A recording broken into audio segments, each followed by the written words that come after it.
Moving on, Travis Scott has finally broken his silence about the Astroworld tragedies in an interview with Charlamagne the God. Scott claimed that he was unaware that anyone was injured in the crowd until after the concert was over. When asked if he felt a sense of responsibility for what happened, Scott said, "I'm going to fix this problem and make sure this doesn't happen in the future."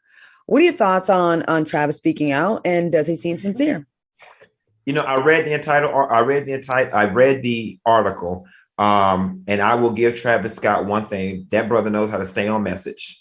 Okay. There was never at any point, as much as Charlamagne tried to drill him into assigning blame or responsibility for this, he always pivoted to, I'm going to make sure this does not happen in the future. And he stayed on message, never once taking accountability. Now, he did say that he had his in-ear in, and that whoever was on the other end of it did not relate to him the magnitude of what was going on. They did not tell him to stop, and that they told him to just, go on and continue until it was Drake's turn or whatever.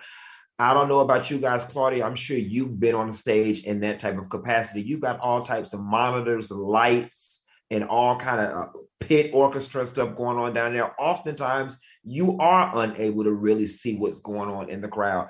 I feel bad for Travis Scott. I know Al about to light his ass up or whatever. I see Al sitting over there with his arms folded. But I really do feel bad for this brother in this situation because it wasn't intentional. I did a play with 1,700 people in Dallas, and my mic was messed up. I could not hear or see anything on that off in front of me. I could hear barely the person that was about 4 feet away from me who said, "Your mic's not working." I can't tell you how many people in the audience. I saw the bright lights in my face.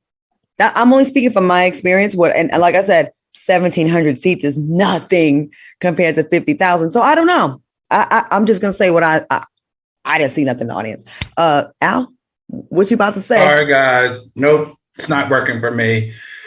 I watched that 51-minute interview from beginning to the end, and Travis Scott did not accept 1 ounce of responsibility. We have 9 people dead and hundreds of people injured, and he never once in 51 minutes said that he was sorry.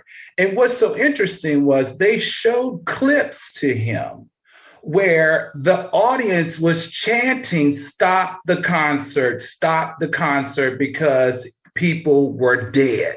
So everyone on Travis Scott's team, all of you should be embarrassed. And I hope I never get rich enough to value my self-interest over my fans, period. Well, let's just say this, though. When you're going through a legal situation, you're not allowed to say sorry because sorry confers responsibility. If anybody knows, Disney World trains their employees, even if you are a cashier at Disney World, when you go through training, if you have some type of dispute or discrepancy with a customer, you are not allowed to say the words, "I'm sorry," because sorry confers blame upon the person who's saying the apology. So, I mean, I'm sure he is sorry, but with these billion-dollar lawsuits out there, he cannot get on TV and say out loud, "I'm sorry." Okay, so don't say you're sorry, but say, "I feel for the families of the dead victims." Say something to remedy the frustration, to remedy the hurt and the pain of somebody that they will never get back, especially that 9-year-old guy. What was his name? Ezra. Come on. I'm just not buying it. Didn't he make a video in the beginning where he was like rubbing his head and he seemed like he was really distraught? I kind of feel like in this case, he's damned if he do and he's damned if he doesn't. If he says, "I'm sorry," like you said, Q, all right, guess what? Guilty. And if he doesn't, he's looking real bad, Al. And to your point, looking like he's not remorseful. So I would hate to be in his position. And let's not act like, well, I'm going to say this, my opinion. I don't think Travis Scott is an evil person. I think even the most rottenest of people are going to feel horrific if 9 people died at their concert. I don't think this guy ever wanted this to happen. I don't. All right, y'all. We're going to take a quick commercial break and we'll be back with more TGIF after this.